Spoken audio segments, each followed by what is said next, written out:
dalam video pembelajaran pendidikan agama Buddha untuk kelas 2 SD. Bagaimana kabar anak-anak teacher semuanya? Teacher berharap kalian semua dalam keadaan yang baik, sehat, selalu bersemangat belajar dan tentu saja juga semangat berbuat baik.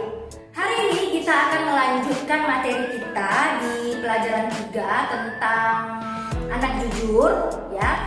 Di minggu sebelumnya kita sudah mempelajari juga tentang bagaimana seorang anak yang dikatakan anak jujur ya. Jujur bukan hanya berarti tidak berbohong ya. Jujur tidak berbohong itu benar juga, tapi itu adalah kejujuran lewat ucapan ya. Kita tidak boleh berbohong, itu namanya jujur lewat ucapan. Tapi kita juga harus jujur lewat perbuatan. Sebelumnya teacher pernah menceritakan kepada kalian, dan itu juga ceritanya terdapat di buku kita, di buku Eni Pasiko ya, tentang seorang anak gembala yang berbuat tidak jujur ya. Dia berbohong dengan mengatakan ada serigala, nah tapi ternyata tidak ada serigala. Nah dia berbuat iseng ya, iseng itu juga tidak boleh ya, karena kalau kita sering iseng nanti suatu saat orang tidak akan lagi mau mempercayai kita. Nah hari ini teacher akan kembali menceritakan sebuah kisah burung gagak yang berbuat curang. Nah cerita ini terdapat pada buku kalian, di buku Eni Pasiko halaman 55.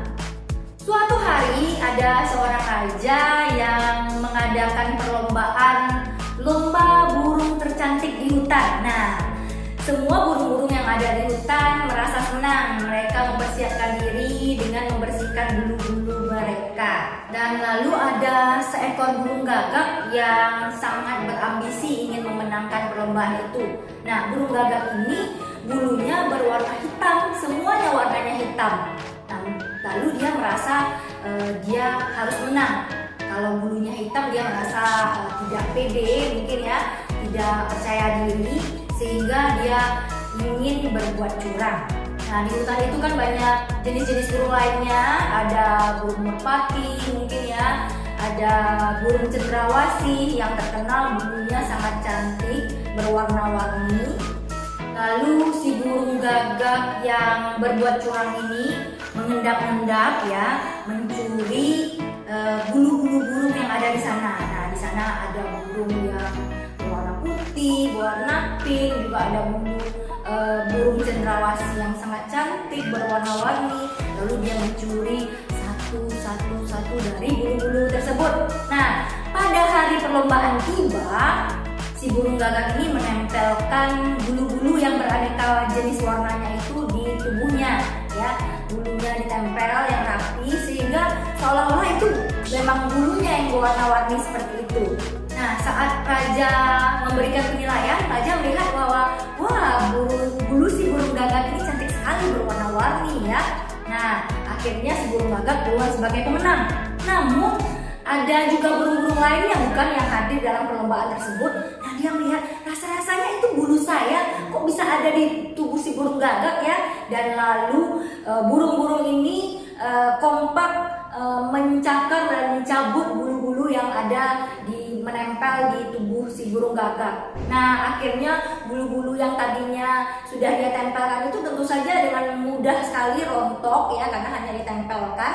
Dan akhirnya ketahuanlah bahwa si burung gagak tadi berbohong. Si burung gagak akhirnya gagal menjadi pemenang dan tentu saja mendapatkan hukuman dari raja, karena selain berbohong dia juga telah mencuri, dan itu merupakan perbuatan yang tidak jujur. Selain berucap jujur, kita juga harus berbuat jujur. Jangan berbuat curang seperti yang dilakukan oleh si burung gagak tadi. Jika kita berbuat curang, kita sendiri yang akan rugi. Mencontek dan mencuri adalah contoh perbuatan curang. Perbuatan curang kita suatu ketika pasti akan diketahui orang. Perbuatan curang malah memberikan masalah baru. Kenapa? Karena orang yang berbuat curang itu hidupnya tidak tenang. Jika kita tidak bisa mengerjakan soal ulangan, jangan mencontek. Jujur saja, kerjakan ulangan semampu kita. Maka dari itu, kita harus rajin belajar yang giat dan sungguh-sungguh, sehingga kita bisa mengerjakan soal ulangan dengan baik. Nah, kalau kita tidak belajar dengan sungguh-sungguh, tentu saja kita tidak bisa mengerjakan soal ulangan. Dan akhirnya kita tergoda untuk melakukan tindakan yang tidak jujur. Jika kita tidak punya sesuatu, jujur saja. Jangan mengambil milik orang lain, seperti yang dilakukan si burung gagak tadi. Sekali saja kita berbuat tidak jujur, orang tidak akan percaya pada kita lagi. Berbuat tidak jujur adalah karma buruk. Jika kita berbuat tidak jujur, suatu hari kita akan menerima akibatnya. Nah, ini ada contoh perbuatan tidak jujur. Lobi menemukan dompet di halaman sekolah. Lobi bisa saja mengambil uang itu, tapi Lobi memungut uang itu lalu melaporkannya kepada guru. Ibu guru membuka dompet itu dan menemukan nama pemilik dompet di dalamnya. Ibu guru dan Lobi lalu mengembalikan dompet itu kepada pemiliknya. Nah, ini adalah contoh perbuatan yang jujur. Berbuat tidak jujur membuat kita takut. Takut kenapa? Takut saat karma buruk kita berbuah. Nah, jadilah anak yang jujur ya. Kalau kita tidak jujur, tentunya kita takut nanti kalau perbuatan kita diketahui orang.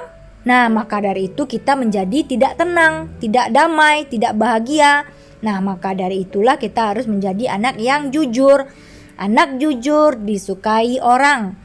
Anak jujur hidupnya tenang karena tidak ada yang ia takuti. Anak jujur hidup bahagia karena melakukan buah baik, maksudnya karma baik ya. Oke, baiklah anak-anak semuanya, kita sudah selesai membahas di materi kita di pelajaran 3 ini. Teacher yakin anak-anak teacher semua dapat mengambil hikmah dan makna dari setiap cerita yang terdapat pada buku yang sudah teacher sampaikan juga melalui video pelajaran ini.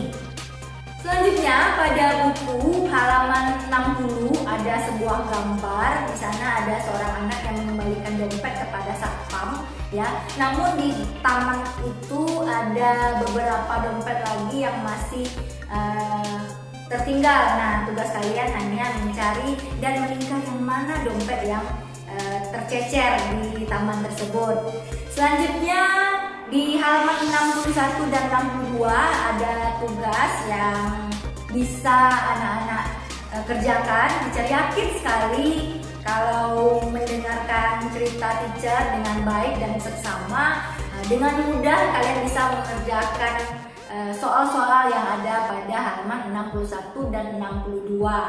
Dan jangan lupa dikerjakan dengan tulisan yang rapi.